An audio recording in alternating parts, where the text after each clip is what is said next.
할렐루야, 수요일입니다. 오늘도 새벽에 만난 하나님 잘 오셨습니다.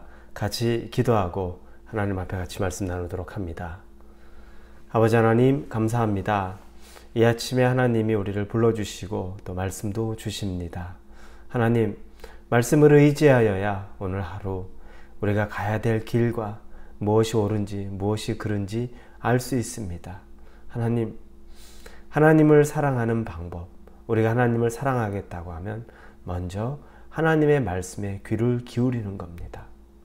사랑한다는 것은 귀를 기울이는 것인데, 우리는 하나님을 사랑한다고 고백하면서 하나님 말씀 듣기를 기뻐하지 않았던 것은 아닌지 다시 생각해 봅니다. 이 아침에 하나님 우리에게 주시는 말씀이면 우리의 마음에 잘 가다듬고 새겨서 오늘 하루 하나님과 말씀으로 동행하게 하여 주옵소서. 예수님의 이름으로 기도합니다. 아멘.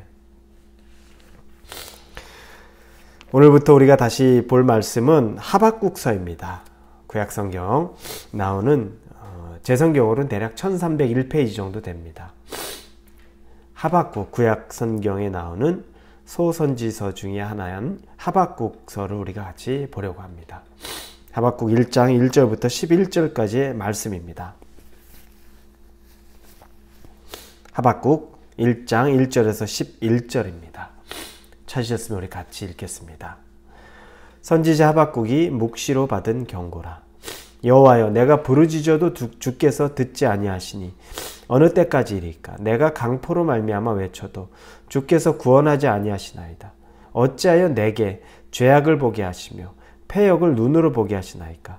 겁탈과 강포가 내 앞에 있고 변론과 분쟁이 일어났나이다. 이러므로 율법이 해이하고 정의가 전혀 시행되지 못하오니 이는 악인이 의인을 애워쌌으므로 정의가 굽게 행하여 하셨음이니이다. 여호와께서 이르시되 너희는 여러 나라를 보고 또 보고 놀라고 또 놀랄지어다. 너희의 생전에 내가 한 가지 일을 행할 것이리. 누가 너희에게 말할지라도 너희가 믿지 아니하리라. 보라, 내가 사납고 성급한 백성 곧 땅의 넓은 곳으로 다니며 자기의 소유가 아닌 거처들을 점령하는 갈대아 사람을 일으켰나니 그들은 두렵고 무서우며 당당함과 위엄이 자기들에게서 나오며 그들의 군마는 표범보다 빠르고 저녁 이리보다 사나우며 그들의 마병은 먼 곳에서부터 빨리 달려오는 마병이라. 마치 먹이를 움키려 하는 독수리의 나름과 같으니라.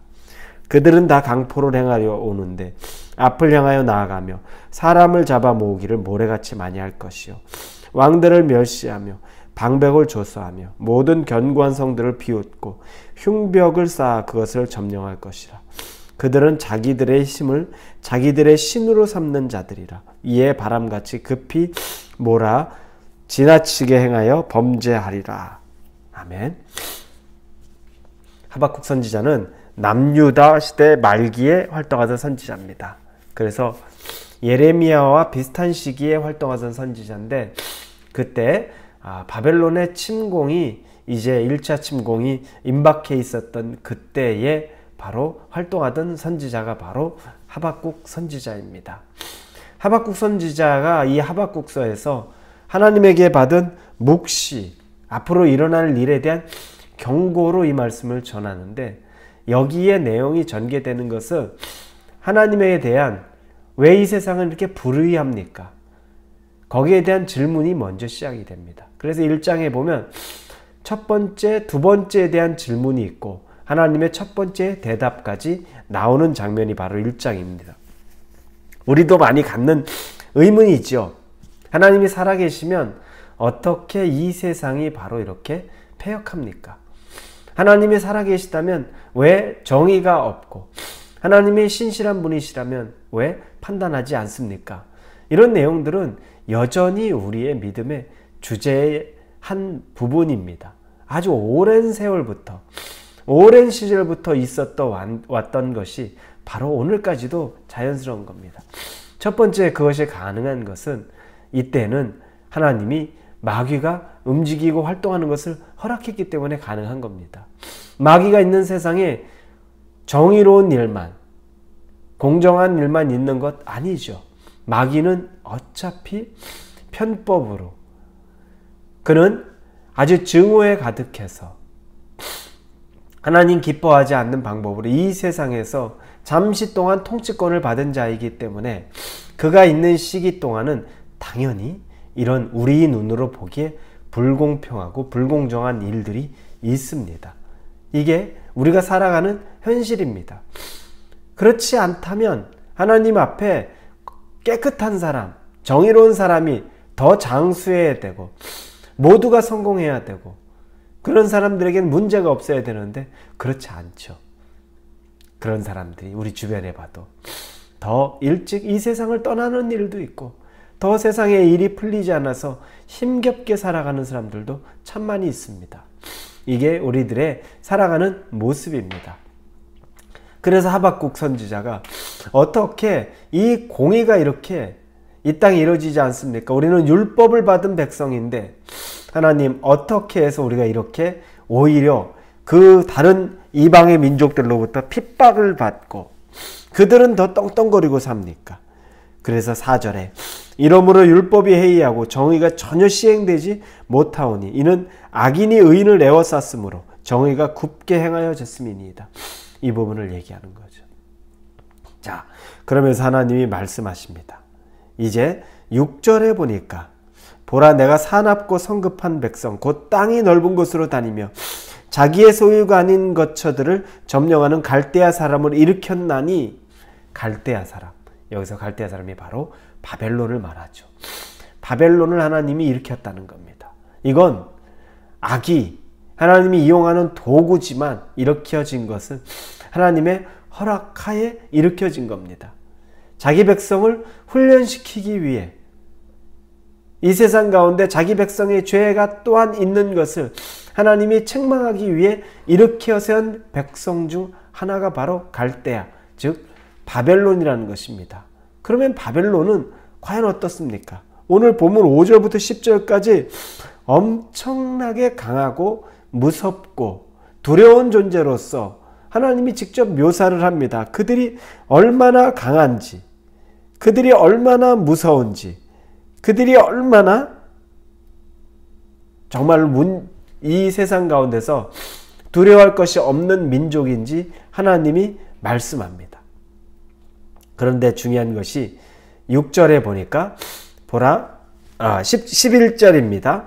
그들은 자기들의 힘을 자기들의 신으로 삼은 자들이라 이에 바람같이 급히 몰아치게 행하여 범죄하리라 이렇게 나옵니다.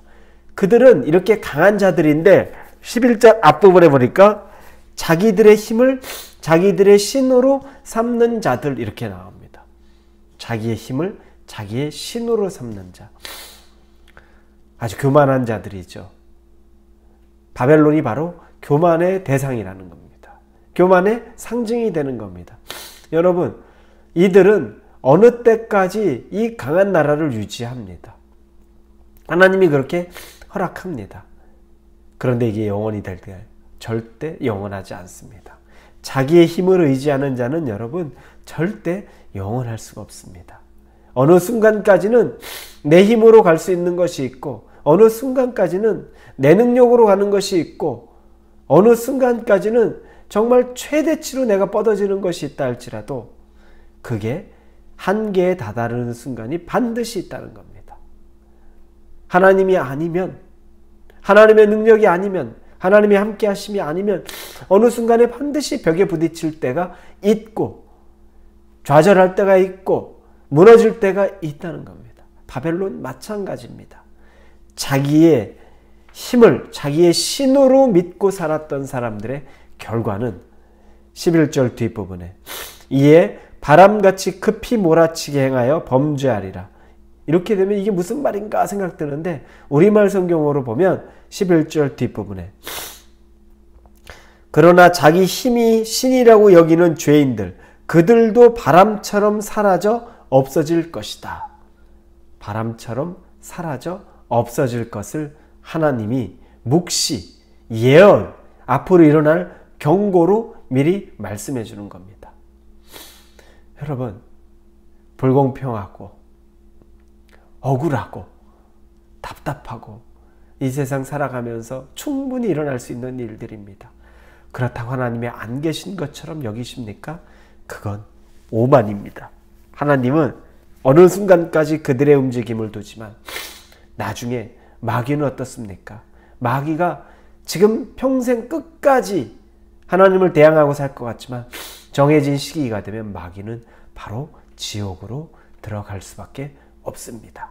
무저갱으로 갈 수밖에 없는 것이 바로 마귀의 존재입니다. 우리가 알곡과 가라지의 비유를 합니다. 알곡과 가라지는 처음에 자랄 때는 모양이 너무너무 흡사합니다. 그들의 차이는 결국 다르다는 것을 열매가 맺히면 압니다. 그때까지는 조심스럽게 놔두는 겁니다. 그래야 알곡이 다치지 않기 때문인 겁니다. 사랑하는 우리 성도 여러분, 우리의 주변에 불만, 또 때로는 불공평, 왜 내 인생과 저의 인생은 이렇게 차이가 나지? 내가 하나님에게 그렇게 열심히 살았는데 왜 나는 이렇고 저는 저렇게 하나님에게 열심히 없는데, 그거 바라보실 필요 없습니다. 만약에 여러분이 하나님 앞에서 올곧게 살아간다면 하나님이 그걸로 기뻐하시는 걸로 족하고, 주변의 사람이 하나님 없이도 잘 산다 그러면 자기 힘을 자기의 신으로 믿고 사는 사람이면 반드시 하나님의 징계도 있습니다. 거기까지 불공평하다 분노할 필요 없이 오늘 하루 우리에게 맡겨진 삶만 성실하게 열심으로 정결하게 하나님 앞에서 살기를 예수님의 이름으로 축원합니다. 기도합니다. 아버지 하나님 감사합니다. 하나님 앞에 하박국 선지자가 불공평을 논하는데 하나님의 첫째 응답이, 하나님은 반드시 그냥 넘어가지 않는 것을 말합니다. 두려운 것은 혹시 내가 그 얘기를 했지만 내가 하나님 앞에 자기의 힘을 자기의 신으로 믿고 사는 갈대아, 즉 바벨론의 삶을 사는 것은 아닌지 두렵고 떨리는 마음으로 돌아봅니다. 겸손하게 하여 주옵소서. 예수님의 이름으로 기도합니다. 아멘.